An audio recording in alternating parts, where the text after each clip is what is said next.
Hey everyone, welcome back to the Beauty School Bobbi podcast.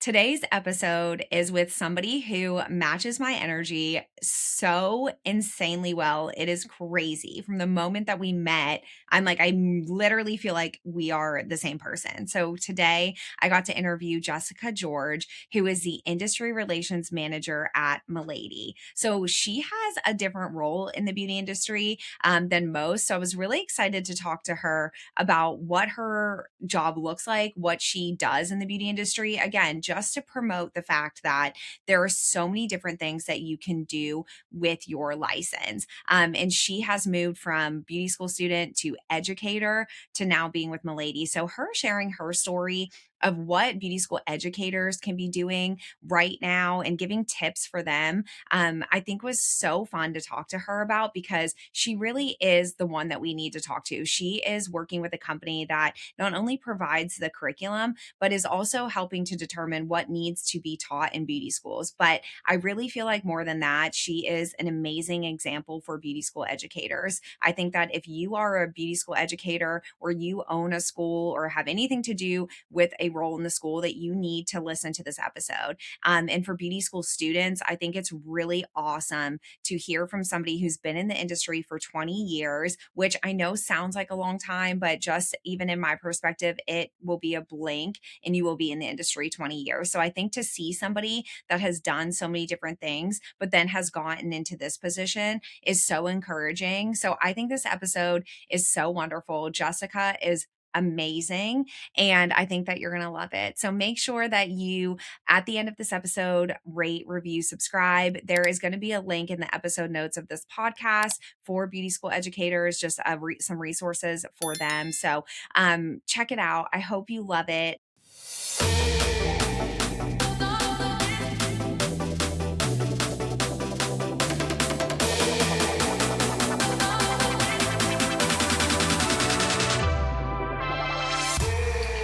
Hey everyone, welcome back to the Beauty School Bobbi podcast. Today I am here with somebody that I have been so excited to talk with. I actually got to meet Jessica in October and have been dying to record with her ever since. So I am here today with Jessica George, who is the industry relations manager for Milady. Jessica, thank you so much for being with us today. Thank you for having me. Thank you. It was a Jessica, I pleasure. have to tell you something I found out when I was creeping on your LinkedIn bio. We have the same birthday. No way. Yes, August 21st, right? What? Yes. That is Yes, which awesome. as soon as I found that out, I was like, this matches. Our energies match so insanely. And I was like, oh, that's why we are birthday twins. This makes sense. Okay. I love this for us. Yes. Oh, Yes. that's so funny. Well, I do want to say that I got to attend one of Jessica's classes at the American Association of Career Schools conference in October. And we had just popped in. We work with Milady. We're a Milady school. And I want to get into what that means for people listening that don't know what that is. But when I took your class, immediately 5 seconds into it, I looked at Steven, my business partner, and I was like, can you imagine if we had Jessica at our school? Immediately when the class started, I was like, could you imagine if she was in a classroom with students? You were so incredible. You have an energy that I know will come out in this interview, and people will be able to pick up the love and passion that you have. But I have people say that to me of your energy where you have that. And I can recognize it so much in other people. So I think that you're just something that is so special that the beauty industry has, and that Milady is obviously so lucky to have. So to talk about that, we'll get into Milady in a second, but I want to talk about how you started your career in the beauty industry, because you have a different role than obviously than a lot of people, and this isn't a normal career path. And I want to highlight that this is a career that exists. So talk to me about how you got into the beauty industry and then how you got to the position that you're in today. Oh, sure. So I went to beauty school right after high school. It was something I always knew I wanted to do. So that was my fast track. Right after high school, I went into a private beauty school. In New Jersey, it's 1,200 hours. So I went to a cosmetology program and graduated on time. But nevertheless, I went to beauty school. And then right after that, I started in a salon while I was, probably during beauty school after I was able to work at my hours. As assisting in my dream salon, I started, it was a beautiful revamped church, and it was my dream salon for sure. And so I did that for a bit, and I kind of like was getting my stick of like what I wanted to do in the industry, where I wanted to take, all that I have learned. And I worked in a few different salons after that. And then I kind of really found my passion in runway, beauty, like beauty, runway, fashion, and bridal. And that's really where I stayed in that track for quite a while. I'd say about 12, 13 plus years, while also having the opportunity to go into beauty school. And I got an invite from the school that I graduated from to come back and teach, and was offered a scholarship to do so. And I was really excited. I said, never thought that this would be part of my story, but let me give it a shot, right? My daughter at that time, she was probably like 2 or 3 when I made that decision. I needed a little bit more flexibility than kind of being back and forth to New York and traveling a lot, doing runway. And so I made the switch. I was like, you know what? You only get one life. So I talked to my family. I was like, should I do this? And like, yeah, do it. And I ended up falling in love with it. And I had a great, great support system, some really incredible colleagues that we just had such a good mojo. And it was really, really rewarding to be able to pour back into students that I saw myself in, right? And being part of their story. So, I did that for quite a while. I was in the schools for about, I would say 13 plus years, in different roles. I was a cosmetology educator, aesthetics educator, did barbering for a little bit. And then I moved into curriculum development, educator development, for different schools and different chains. And that led me right to Milady. So recently, I've been with Milady for about 6 years. I started off in sales and training for our digital platform, SEMA. And then recently I transitioned to marketing in the last 2, almost 3 years, I think, industry relations manager. So it's been a beautiful journey. But I'd say I really dabbled in a lot of different areas, and it's all really come full circle. I really love that you've had so many different roles. And I think that that is not always something that's discussed in the beauty industry. I Mm-hmm. think that sometimes most people feel like there's a cap, right? At if I come into this industry, I'm going to just be doing hair, I'm going Yeah. to be in a spa, and and I think that really highlighting that there is room for growth is something that isn't discussed enough. I think we Yeah. don't talk enough about all of the different roles. And I think that is because there is such a fine line between, at least I've found, and I try to mix this in as much as we can, but there is a divide between schools and the industry.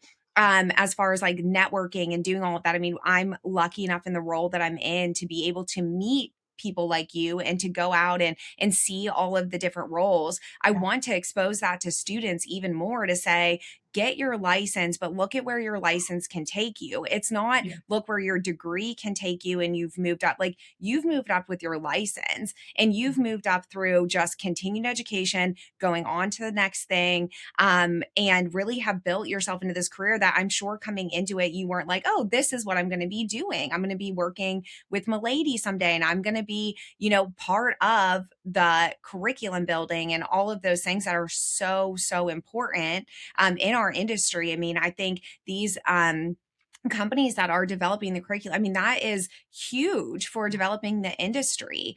So to have those opportunities, but so how long has it been since you graduated beauty school? So I graduated in 2008. Okay. So, I mean, I So know for almost me, 20 years. yeah, that, but I think that that's a positive message too Yeah. of like, and you're still young, vibrant, growing, like that's a 20-year career. And I think one of the things that we often hear is that there's so much burnout in the beginning and you don't, well, maybe the burnout isn't that you're burnout from the industry, but of the role that you're in and Yeah. seeking different opportunities to do that, and different opportunities to get out of that burnout is maybe the thing. And it's not leave the industry completely, but these you know, corporate jobs or these, you know, careers with these brands and stuff, like there's so much opportunity to change. Yeah. And I think that that for me is something that I really craved. I always have like, you know, you want more and you feel that thing, but it's like following these opportunities to get into those positions, I think is so important for people coming into beauty school to hear and to know is that it's not just this one thing. That's not why you're in school. But we don't always talk enough about all of the other roles, you know, that exist because I feel like it is so separate. And I think that, you know, we need to expose students to those opportunities more. And I'm so excited for you to be an example of that because I think it's not hard, or it is hard work. It doesn't come easy, but there is that room for development and growth. And I think, you know, the more that we can share that, it's really important for the longevity of the industry. Yeah, absolutely. And I think it also comes with saying yes, right? Mhm. Even very early on, as a student, you may not feel qualified. You may not feel like you're ready. You may not feel like everything's perfect. Quite frankly, a lot of times I thought the same thing, right? Mhm. Um, but I think there's a lot of power in yes, in saying yes when the opportunities come or someone offers you something where you're like, what's really in this for me? Or maybe it's not the paycheck that I thought, or maybe it's not this, or maybe it's not that. But what can it earn you, right? It's the exposure, it's the network, it's, simply the experience of just being in rooms that you have the opportunity to be in. And very early on, even when I was a student, I was saying yes to everything. And I don't know if that's the right answer, but I surely was, right? I was like, you want me to be where? What time? Yes, Yeah. and I would make it happen. And sure, those sacrifices surely added up where you look back and you're like, wow, the mentors that you gained like along the way, the people who asked you to come along when you probably weren't qualified very early on, but then you gained a greater network. And I think there really is a lot of power in saying yes. Yeah, and figuring it out along the way is so Yeah. important. I think one thing that we talk a lot about on the show is, you know, like you've got to say yes and you figure it out. It's not that Yeah. we all have known that, you know, these are the roles that we're going to be in, but you Yeah. figure it out along the way and you find people that can support you and always, you know, seeking out the people that you want to be like, seeking out Sure. the people that you want, like what does her life look like or his life look like and how do I get there is really important. But like you said, the more times that you say yes, the more people that you meet, that you're able to build just a really powerful network. Who is somebody that has really motivated you or really inspired you through this time and through your career? Um, that's really hard for me to answer, to be honest. I think in every season through my career, those people have shifted for me in very Mhm. positive ways, right? And I actually just had this conversation with someone not too long ago. I had the opportunity to meet Tabitha Coffee. Mhm. And when I was in beauty school, oh my gosh, like I wanted to be like Tabitha so bad. I cut my hair like Tabitha, had the platinum pixie, and I was just watching her. And that was the time of like Ted Gibson and Tabitha Coffee and Sam Villa. Like we had the icons, right, in that era. And I was talking with her, and I also shared from my heart, so much has changed where well, for me, I'll say for me, it switched from wanting to be like someone so much for the fame of the industry, right? And through my career, I then switched it to wanting to have the impact through the industry, right? And for me, that was the unlocking in my heart that I was aligned with my passion, right? It was no longer about I want the light, and we have the same birthday, obviously. So like we get this Leo energy, right? Um, but at the same time, you really have to find your track of what your passion is and what your driver is with that passion to be aligned with it. And you spoke about burnout, and that's exactly the key to that, right? It's like finding your fire And for me, through every season, sometimes it's been teachers who have been my greatest, my mentor, right? Mhm. And sometimes it's been my leadership, my bosses, have who've seen things in me that I couldn't see in myself, and they're like, no, let's try this, and I'm like, I love this, Mhm. um, so truly, I think it's just finding what you need in that moment, and really having and looking through a lens through everyone in your life. Who can I connect with for that my need right now? And so I don't say I so much um, maybe idolize someone or something, but I do take very hard the gratefulness that I have of the circle around me and have had around me. And often it's been either people above me that I'm able to look up to or be mentored by, or people who are looking to follow in my footsteps that I can help mentor. So that's really what encourages me. Yeah. And I think all of those examples that you gave are such strong examples of Mhm. longevity in the industry. I think that's something that we all need to be looking at. And again, like you said, it can be, and it's not negative. We all go through those seasons where it is like we're building something and we want it to be the likes and the all those Mhm. things, but in a positive way. I think that that's an important caveat to it is having that purpose and what is the impact that I'm going to leave. And I think it's so awesome because I think what you're doing right now has such an impact, just like I said, on the industry as a whole, because you're working with the people that are coming in just like on the front lines, like going in first. This is setting the standard for what the career is going to look like and what tools you're given and how you learn and the ways that that's all changing right now. So I think that's a good segue into talking about Milady. So if you've been in beauty school, there's basically two large curriculum companies that provide the textbooks, provide literally the lesson plans for teachers, how you do the testing, what is in that curriculum. It's updated all the time. I'm always like, I'm such a nerd about like the new textbooks coming, and what is that going to look like? And so if you're at a beauty school, you're using one of two most likely curriculums. And so Milady has been around for a very long time. And for you to come into this company, what did it feel like for you to be like, oh my gosh, I'm sure that at some point you worked with Milady. I don't know if you went to a Milady school, but to now be like, wait, I'm this working with this company. What was that like? Well, it was surreal for sure. I mean, I did go to a Milady school. I learned with Milady. I taught with Milady for about 6 years, and so that was truly the beginning of my career in the education space. And so to see this full circle, it truly did mean so much. But I think once I got behind, into the team and just learning the inner workings of how Milady worked. And at that time, it was a very small team and very Mhm. powerful team that was doing so much in the industry. And I said to myself, wow, like it just made me admire the team so much Mhm. more, just knowing the power that is in the team. Um, and then today I look at it and I'm just, incredibly grateful to be a part of so much that we've gone through over the last, I don't know, 5 years since COVID. So Mhm. much evolution and forward thinking and truly being a part of the success of students in, I guess, this new era we can call it.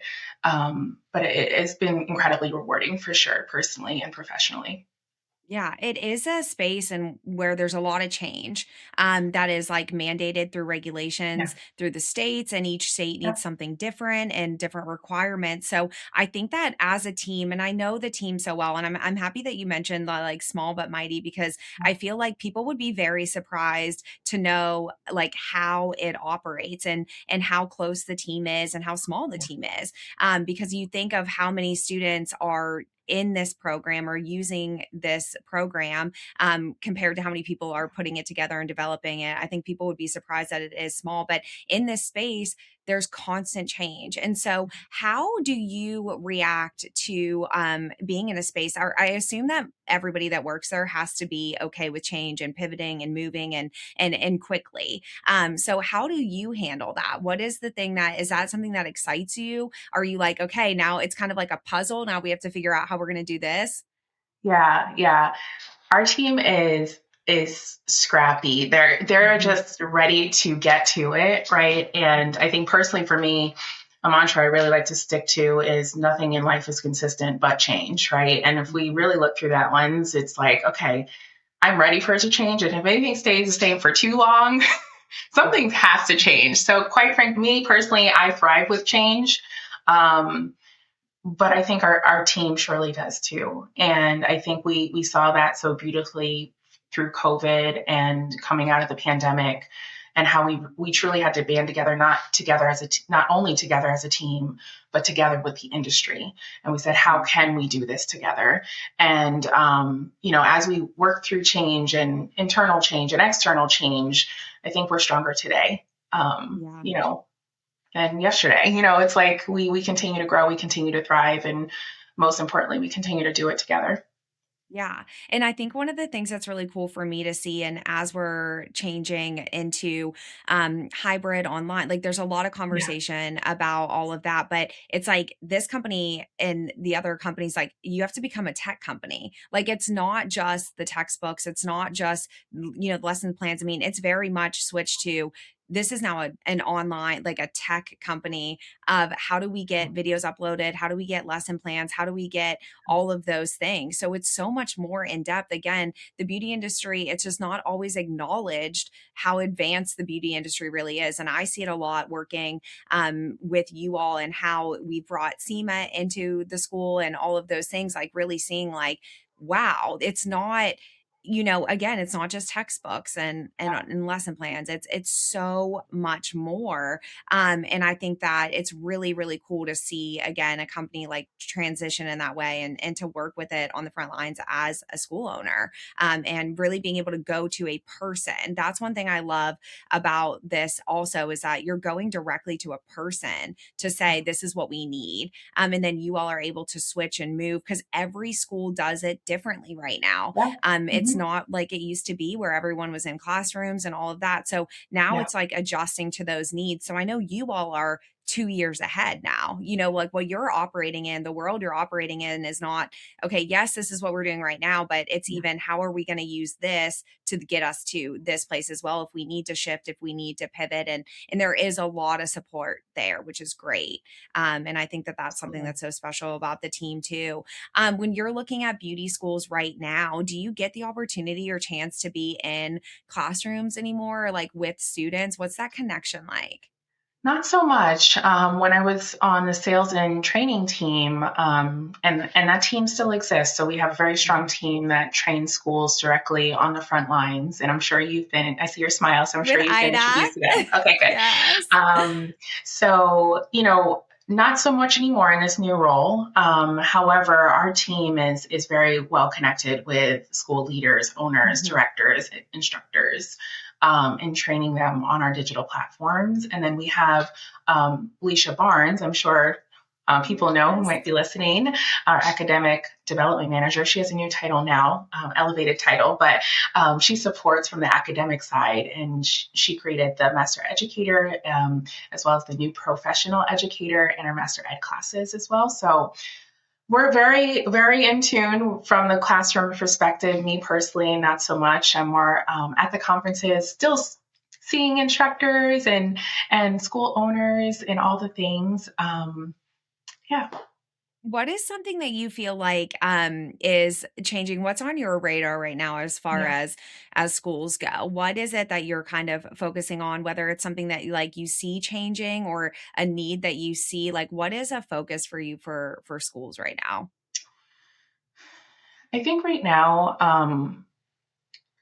I mean, from a regulation standpoint, there has been a lot of change over the past few years, a lot of maybe uncertainty and questions, and everyone getting their questions answered.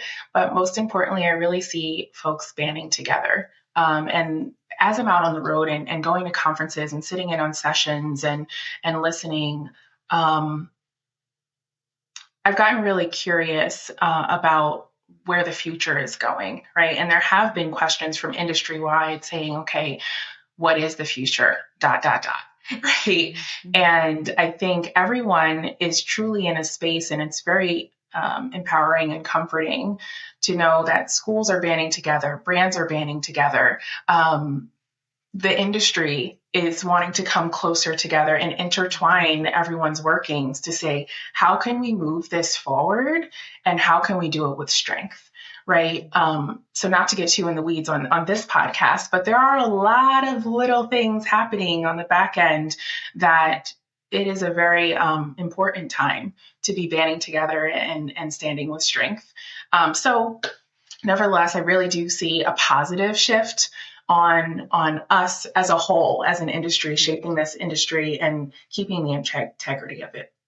Yeah, and I think that's so important. I agree. I think that it's a lot of people wanting to have conversations, Yeah, and school owners in different ways at different conferences, and now there's even smaller kind of conferences that are going to be more, your school's like my school because schools are so different, and then the needs are different, right? So I think making sure that you find your community there as a school owner or educator, absolutely. even if it's somebody across the country, like we all need to be having the conversations because something might happen in one state that isn't happening in ours yet, but it's coming. So making sure that that you're prepared and you have those friends in the industry, that are able to, that you can call and be like, hey, Yeah, when this happened, what did you do? And just keeping like a pulse on all of that. But it does seem, there's definitely fear, just like in everything in the world. There's definitely fear of what's coming or what's next. And I think yes, I agree 100%. Now it's more important than ever to have people that you can band together with, and if there is something that we need to stand up for, that we're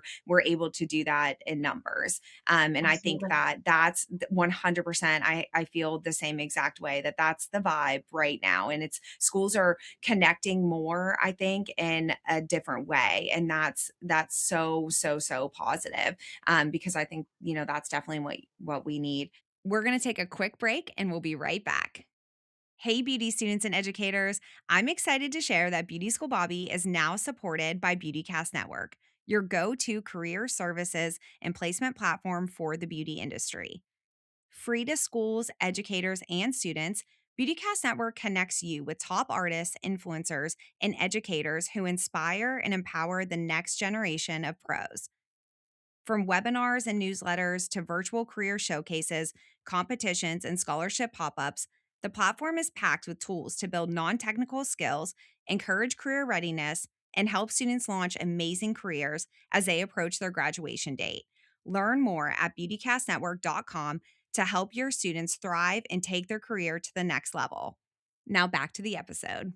I want to talk to you about educate or being an educator. And I want to talk to you about, what advice you have for someone that is teaching right now, that is an educator. What do you think the most important thing is for them to carry into the classroom, for them to kind of be focused on? Where does the educator focus? We always say, obviously, student is number one priority, and making sure that your students are taken care of. What do you think the number one thing is for educators right now in the midst of all this change? What can educators be doing to kind of prepare themselves, or to be better? What would Jessica do? I think the key to any success is preparation. And I think that carries us no matter what year it is, no matter what the trends are. I think all of us as educators, we show up with a heart for the students. So I don't think that's something we have to learn or be told that we have to bring. I think if you're an educator, we have a love for it, right? So I'm Mhm. not going to say that. What I will say is preparation. As times have changed, as things feel different, um, as you may be moving to digital, right? And might feel really different from what you're used to. The preparation of how your students are expecting you to show up, it may look a little different than it used to. It may look like trying new things. And with trying new things, it's also going to have to come with learning new things, right? So oftentimes, especially if you're a seasoned educator, I know it's hard. Even for me, as I transitioned out of the classroom, that was just at the shift where we had been using digital for a couple of years. And I went through that print to digital conversion in the school real time. And so I truly know and have felt those challenges. The the bumps and bruises as you're like, hey, I know this stuff. I'm such a great educator. Like, and you want to have that confidence. And then you're kind of like at ground level one again, where you're like, I know nothing, right? I just want to be so good at what I do, but I don't feel like I am, right? But that so much comes with preparation. It's like, okay, let me sit down and understand all of this. Give yourself that grace and that time to show up for your students that way, because they're looking for such a level of excellence from you that Mm-hmm. the only way to deliver that at this point is just an increased level of preparation. What resources can you have? Where can somebody look right now for that additional training? Maybe the school Yeah. isn't, there are educators at the schools that maybe are like, okay, the school isn't providing this for me or whatever. Where do you think is a great place for educators to get more training in that way? I mean, I think leadership training is really important, and the instructor training programs, it's maybe not taught. Like, one of the things we always say is like the most important preparation you're going to have is like being in the classroom, so making Yeah. sure that you're getting that time of learning how to run a classroom and what your classroom looks like and all of those things. But where can educators go if they're like, I kind of want to do this on my own, or maybe they're in a position where they have to do it on their own, to get some additional training? What resources do you recommend? Yeah, absolutely. Shameless plug. You can go to miladytraining.com. There's plenty of trainings there. Quite affordable, to be honest, and they're micro lessons, right? And they're also self-paced, so you don't have to feel committed to be like, I have to sit down for 4 hours at a time, or 3 hours, or 1 hour. You can break it up if you have prep time, and there's so many classes on there that are based off of our professional educator textbook. Things about methodologies of teaching, teaching with digital, how to deal with students in a certain way, how to be compassionate to certain needs of a student, right? So I would definitely tap into that, scroll through all of the offerings, and start there. And then you can also start earning certificates for your Master Edge certification. So you can look into that if you're looking to build your resume from an educator standpoint. Bobbi, I don't know if you provide links or anything, but I'm happy to share that for the podcast notes. But yeah, miladytraining.com. Yes, I think it's so good. And I think back to like what we were saying of how it feels so good when we're all together. Talk to me a little bit about CEA, because you all do a program that I see you all at AX, Yeah. and I see you all there. But talk a little bit about what it's like to be there, and why the in person time together is so and so important, and kind of what that whole program looks like. Absolutely. So if you're not familiar, CEA and AACS Annual, both of those events are hosted by an organization, a national organization called AACS, the American Association of Career Schools. So those are two mega events that host, for CEA, it's for educators. For annual, it's for owners and directors. And so those two main events, the importance of coming together is truly learning from each other. You have a lot of the large brands offering classes, you have networking opportunities, and surely if you're looking to level up in your career, you're feeling like, hey, there's been a lot of change, I want to be ready for the next step, or if you're looking to just improve yourself, right? There's different tracks that you could take classes. You can, like Bobbi said, hey, I'm looking for a school that's like my school. We have this specific, thing that we're trying to work out, and just those times when you're networking at lunch, or you're passing each other in the hallway, or someone says something in a session, you're like, wow, that's really impactful. And you're like, now I have a friend, right? They may be across the country, but I haven't met anyone like that, or a situation like that in my state. And how have you worked through it, right? So those conversations are invaluable. I mean, the time that you get to spend together, and not only hear what other people are doing, but it helps encourage you, like, wow, someone else is doing that, I look up to that, or I needed my cup to be full, right? Mhm. Because I'm feeling a little drained. Those are the moments that really fill us as an educator. And for myself, going to those events, even at times when my school may not have been scholarshiping us to go, I took it upon myself that, hey, I'd really like to go because XYZ is going to be there, or there's going to be a session on this. So, I put my little money aside, and I, see how I could get there and all the things. But those sacrifices, they add up because you're like, wow, let me still bring this back to my team. This is important. This is impactful. And surely your owners and directors will see that as well. Yeah, we always say, I mean, those, and I love that you mentioned it too, but it's not just the classes. I mean, I know they Yeah. send out the like this is going to happen, but I think every conference I've ever attended, it's the conversations at Yeah. lunch, it's the person that you pass and you're like, "Hey, I heard you ask this question and this," and it's really how you build your community because as much as I wish and hope that everybody is at a school teaching that like has all of those people, I also understand the experience of being like I have a unique experience inside of this school and I need something more from it that I'm maybe Yeah. not getting from the school that you can get from a fellow educator or somebody that you meet at the conference or even I know you all are always there and I know that you all teach classes. So to be able to Mhm. go to Milady, and Yeah. even from, Karina and, when Sandra was there, I mean, you are literally having the opportunity to walk up to the person developing the curriculum and who Yes. is or leading that organization and say, "Hi, I'm so and so. I'm an educator." And I Yeah. just think that's so valuable and so thankful that you pointed out that sometimes it is on your own that you have to do this. I am really, really encouraging. I want everyone to really just take control of their own path. I think a Yeah. lot of people, want these things like, I don't even want to say handed to them because that makes it sound like it's not deserved or it's not important because it Yeah. is. But just because you're in a place that isn't giving you that, sometimes you do have to do it on your own. Yeah. And that is, again, get yourself to the classes, get yourself to the conferences, like go try. It doesn't have to be every year that you commit to going because I know it's hard, life's busy and all of those things, but just to do as much as you can. And now it's never I still am just a huge believer of the in-person events Yeah. and going to that. But on the other side of that, if what you can do right now is the digital and the workshops and the everything, then start Yeah. there. Start Yeah. with whatever you can do to get yourself. I think there's just, I see a lot, and I'm sure this is just like across the board in all industries, but it's like there, you do have to just take control of it sometimes, and it's not Yeah. going to be handed to you. I think that anyone that is successful in the industry, we could like line up 100 people and like, what did you do for yourself? What did Yeah. you do for yourself? And every single person I think that gets to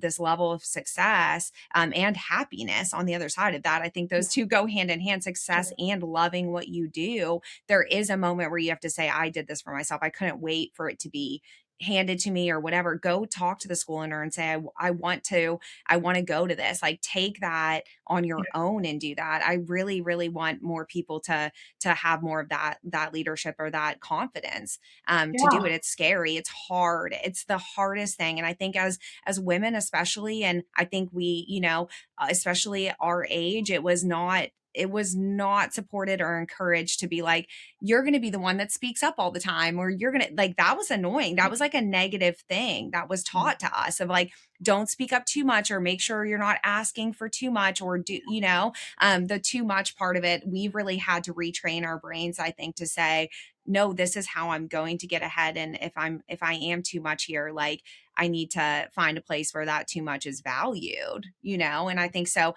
for us, or I think for the younger generation, maybe it's a little easier to speak up, but maybe not easy to know where you need to go with it or what opportunities are valuable to take.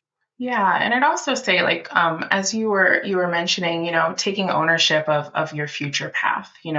Whether you're a student, whether you're a current educator, like wherever you are in your journey, and you might be looking. Okay, like you said, we open this conversation with how many paths there are in the industry, Mhm. right? And as a student, as a future professional, looking ahead and saying, okay, I'm sure you see, your social influencers and you're like, okay, what are they doing, et cetera.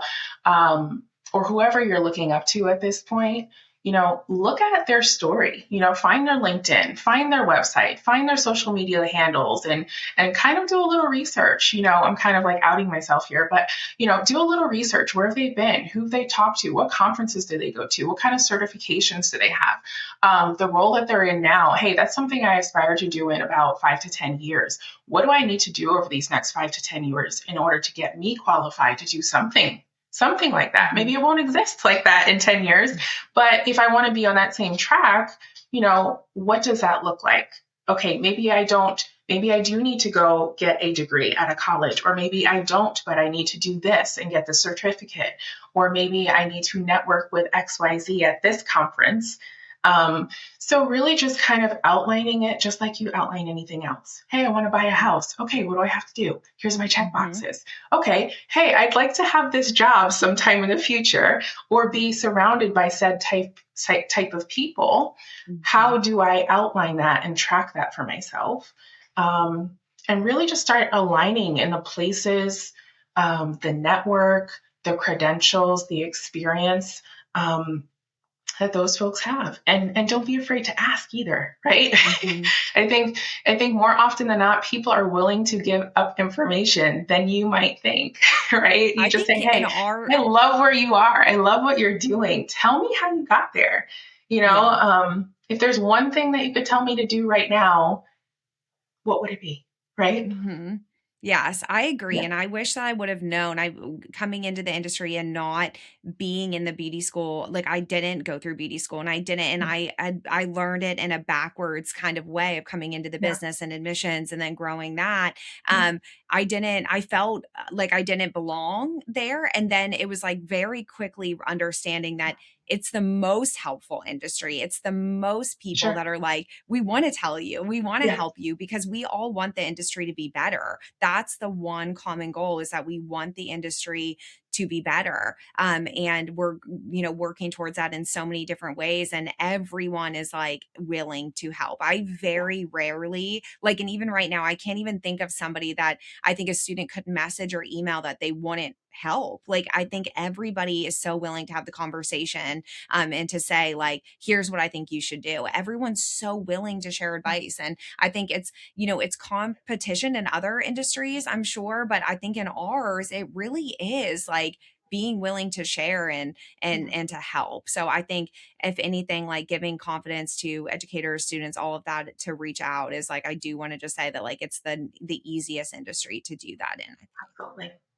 Yeah. Okay, I have one more question for you. Okay. Now, when you're working in where we are now in 2026 now, which is insane, versus when you were in beauty school, what is something that is implemented now that you were like, oh my gosh, I'm so jealous that they get this. I'm so jealous that they have this. Cause if I would have had this, like that would have been everything. What is something that you're like jealous of or that you wish that you would have had when you were in beauty school that exists now? Oh my goodness. Honestly, social media Mhm. is it comes to my first thought. I mean, we had social. Okay, for anyone watching this, we did have social media. Okay, however, It it's was not like archaic to what it yeah. is I'm now, like though, for okay, sure. let's just put that out there. Um, however, it wasn't what it is today. Let me give you some context. So I remember I was an educator. And I think Instagram had just came out. I mean, we had like the sepia filters on it and all the things, right? Instagram just came out. I started posting like some of my work with the students, and my big thing was like color correction. Like I was a brand educator for the color line we had, etc. And so I started posting my students color corrections because they would do their hair at home. They'd be like, "Oh my goodness, why is my hair green?" And then we would work through it as a lesson, and I would fix their hair, do a whole haircut transformation. I remember there was this one color correction we did, and it was this bright violet and all these different violets, the coolest bob. And at that time, the Cut Life, which was like this huge platform of like pixie cuts, and I'm totally into short hair, had reposted it. And I think, okay, listen to this. I think I got, I don't know, 1,700 like likes on it. And at that time, that's like a lot for our Yes. era of Instagram. Okay. That was Yes. like 2 million today. Okay. Just for Yes. context. I remember falling out on the floor. I was like, I am Insta famous. Like, this is my time. Like, this is going to be great. Um, so, for context, I say that because the world is your oyster at this point with social media. And sure, it's a gift and a curse in many ways. Comparison is the thief of joy, right? So never look to someone's chapter 20 as your chapter one and all the things. But it's such a powerful tool, truly, to Mhm. take you to, oh my goodness, the depths of where, from being recognized by brands to, being yourself authentically, all the things. So I wish that we had today's social media then, Mhm. or I wish that I used social media to my power from the beginning. Mhm. In Yes. retrospect, yeah. Yes. Well, that's so good. Yeah. Jessica, I'm so thankful that we got to talk, and I'm so thankful for you giving us this time. I think that you truly are so special and really, really something incredible. And I told Steven that I was gonna be interviewing you today, and he was like, make sure you tell her hi. I mean, you are somebody that leaves a lasting impression. And Thank I you. think as far as educators go, if I could have all of my staff at the school learn from anyone, have the life and the like joy that you bring to Thank what you. you're doing. I want everyone to be exactly like you in that way, and the energy that you bring into the classroom. And I'm just thankful that you are in a role where you're able to make a difference, and that you stepped out of just being in the school and into the role you're in, because I think we all need you on a bigger level for sure. And I'm just so thankful that we met, because I really do enjoy our time together, and I just love your energy. And I'm just thankful that we had this time today. Wow, Bobby, that was incredibly sweet. Thank you. And I hope this isn't the last of many conversations between us, for Yes. sure. Yes. And I guess I'll leave you with this because you said something that reminded me. Sometimes you wonder, like, hey, am I on the right track? And if you're a student, if you're an educator, and my motto to my daughter every morning when she goes off to school, I say, shine your light on someone today, right? And we have to remember what our impact is through the days, through the years, because one day you're going to look back and you're going to realize that impact. So keep going, keep shining wherever you are in your journey. It'll all be worth it. Yes, I just looked over at Mark and smiled, because we say every morning to our kids when they leave, Jessica, we're like the same, I swear. When we Are we leave, soul I go, sisters? yes, we are. Like seriously, like separated at birth. We always say, go be the light. And that is what I want. Yeah, such a good message and sentiment to end on, because that's really all we can do. And that's what's going to change the world. So thank you so much for that. Thank you. Jessica, where can we follow you? Let's see. Probably on LinkedIn is the easiest. So you can find me on LinkedIn, Jessica George. Pretty simple. And Awesome. I'll All see right. you And then there. we'll get those links for the instructors in the episode notes below. So Okay. thank you so much. And we will talk to you soon. Thanks, Bobby. Bye. Bye, everyone.